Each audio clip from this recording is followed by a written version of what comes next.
அப்படின்னு கேட்டிங்கன்னா ஜென்ரலாக வந்து பார்த்தீங்கன்னா நம்மளோட வெஹிக்கிளை பொறுத்த வரைக்கும் அதாவது ஐசி இன்ஜின் வெஹிக்கிள் பொறுத்த வரைக்கும் as per RTO norms how many years we can run for IC engine vehicles? 15 years.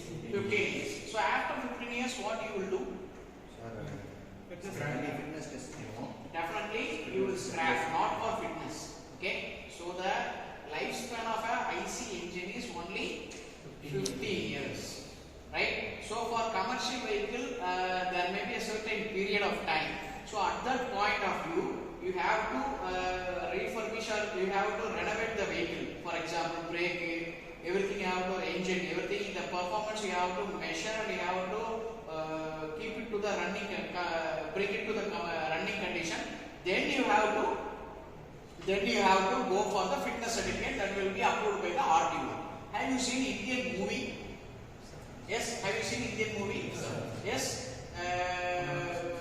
Kamalahasan is a RTO who approves a vehicle.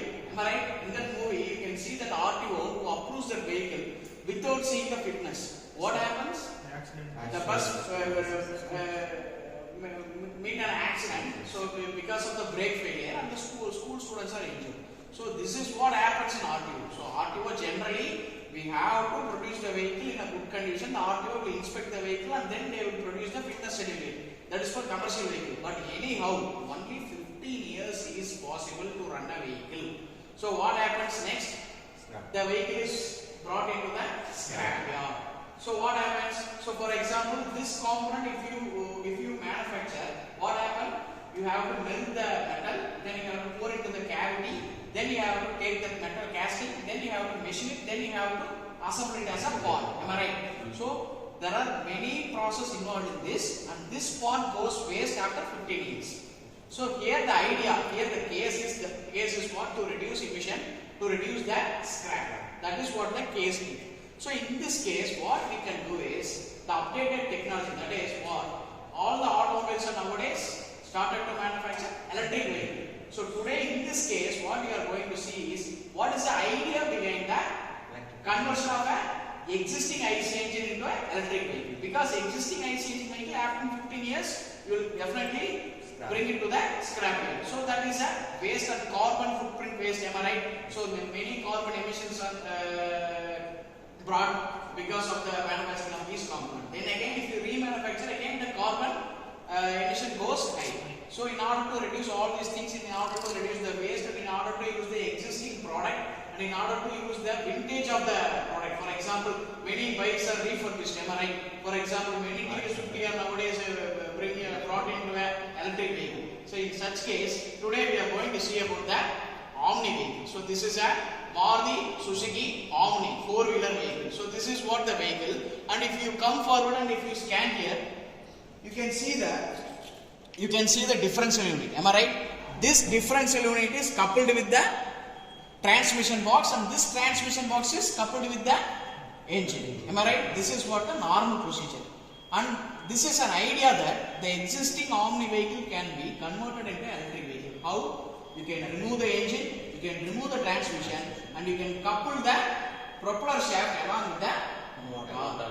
So this motor is driven by a controller. So this controller, the voltage is given through a accelerator. So in this way, you can convert the existing IC engine into a electric vehicle. So there may not be any waste of product, and you can use your own vehicle. Am I right?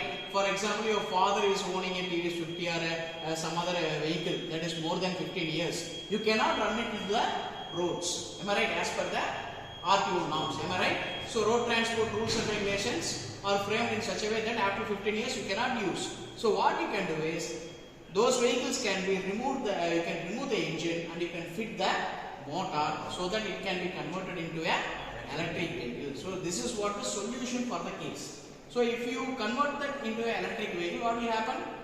You can run it and you can use your own product. Am I right? So this is what as an engineer you have to learn. So in the next class we will see how the things are to be considered. In what way? In an existing IC engine to be converted into an electric vehicle. So you have to note down the following terms. For example, the power requirement, right? The torque requirement, right? The drivetrain efficiency. Everything you have to keep it in mind, and you have to design an electric circuit. So generally, the basic concept here is a motor is coupled with a propeller shaft, which is coupled with a differential engine. So this motor is controlled by a controller. So this is the component called controller, which is the brain of the system, like an engine, right? This is like a transmission. So this controller is coupled with the input device, that is the accelerator. So this is how it is converted into a electric vehicle. I hope this session is very useful for you guys to learn about the conversion of retrofitting of existing IC engine into a electric vehicle. So I expect you people to ask a few questions on this session. Yeah. Sir, Yes. Sir, nowadays அதிகமாக நம்ம long drive மட்டும் EV வெஹிக்கிள்னா long drive அதிகமாக போக முடியாது. ஏன்னா charge நம்ம mileage கம்மியாக தான் கிடைக்கும். அதை நம்ம எப்படி சார் ஓவர்கம் பண்ணலாம்? For example, as you asked about the range of the electric vehicle, so you can choose the battery pack of the electric vehicle and the motor capacity. For example, if you see the Ola vehicle, the Ola S1 Pro, that is generation 2, that cost around 1,60,000. That vehicle range is 180 kilometers. But the old Ola scooter ranges with 110 or 120. So 60 kilometers improvement of mileage because of they use 4.5 kilowatts of motor with a battery of 3 kilowatt battery, 3 or 2 or 3 kilowatt battery. So the battery and the motor capacity should be considered while you design an electric vehicle. So because that only determines your range of the electric vehicle. So it does not mean that electric vehicle will go for a minimum range. There are vehicles which go for up to 500 kilometers. Example, Hyundai Iconic 5. The range of the vehicle is 680 kilometers they mentioned, but minimum 500 kilometers that vehicle can run. So that is what the thing you have to consider. So battery as well as the motor you have to consider. So if you choose in such a way, you can travel up to long distance. So generally 180 or 200 kilometers is advisable for a 4-wheeler.